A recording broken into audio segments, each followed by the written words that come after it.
Why is Prime Minister Narendra Modi in Bangladesh, especially on its Independence Day? Was he invited, or did he invite himself? Probably the latter. But there's a reason why he's out there, and we'll explore why. India and Bangladesh have always been sort of close. It started off as a marriage of convenience. India didn't like the idea of being surrounded by Pakistan, so it supported the Bangladeshi liberation movement, and the rest is history. Today, India can't live without Bangladesh, and Bangladesh can't live without India. It was the 16th of December 1971 when Indian Army General Jagjit Singh Arora and Pakistani Army General Amir Abdullah Khan Niazi signed the surrender document that would end the war between the two countries and lead to the creation of Bangladesh. And today, Bangladesh marks the 50th anniversary of its declaration of independence from Pakistan, and there's a lot to be admired for. It's the very reason why Narendra Modi is in Bangladesh, because Bangladesh is about to be liberated once again. But the liberation I'm referring to is of geopolitical significance. Bangladesh will no longer be landlocked and isolated, is going to start playing a stronger role in the region and beyond, seeking new maritime possibilities in the Indo-Pacific. As much as we dislike Narendra Modi, he isn't a fool. It's why he's out there. Some say it's all about having a dig at Pakistan and reminding them of 1971, but it's not even that. It has everything to do with China. China. You want to buy from China? That's great. Buy from China. Buy toys from China. China in particular. China. I have people that I know in China. China.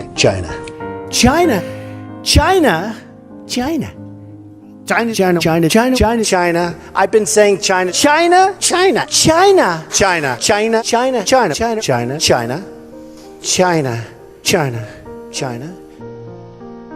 Before we speak about China, it's good to talk about the past and the future of Bangladesh.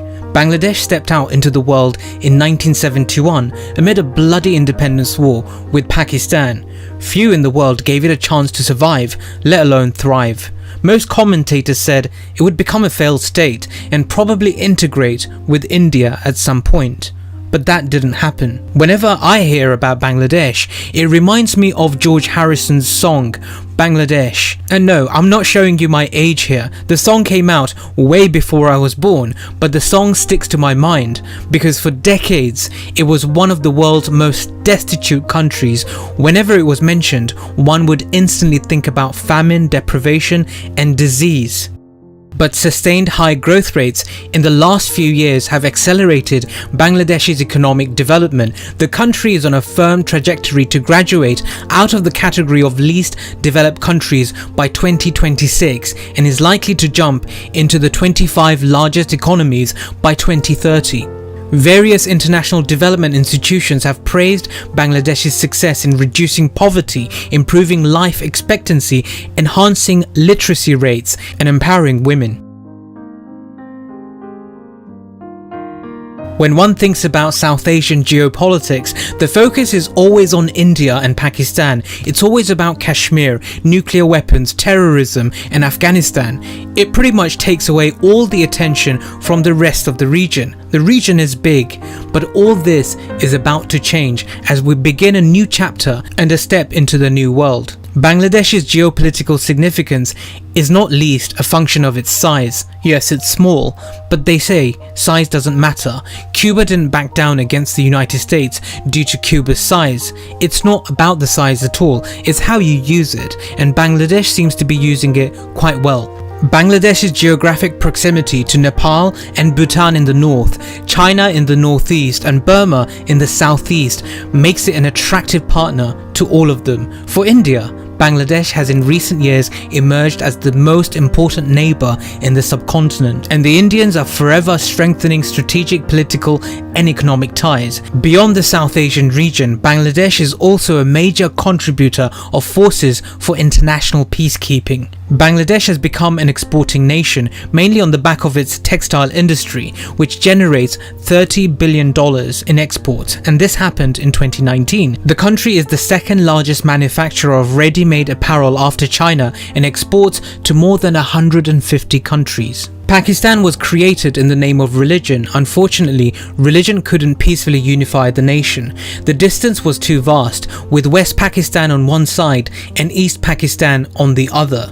Bangladesh has overtaken Pakistan. It did it in 2019. It became the second largest economy in the subcontinent. The gap between the two is likely to grow, with Bangladesh sustaining the growth momentum through the COVID-19 pandemic and Pakistan, unfortunately, struggling to end its economic troubles due to previous administrations. The crooked IMF last year declared that Bangladesh's per capita GDP would overtake that of India by a few dollars. Although that statistic was the result of a sharp contraction in the Indian economy due to the pandemic, it certainly does put the economic growth of Bangladesh into perspective. It also suggests that Bangladesh is no longer a sideshow in the subcontinent. Pakistan and Bangladesh, who were once one country back in history, united under religion, today they have different paths.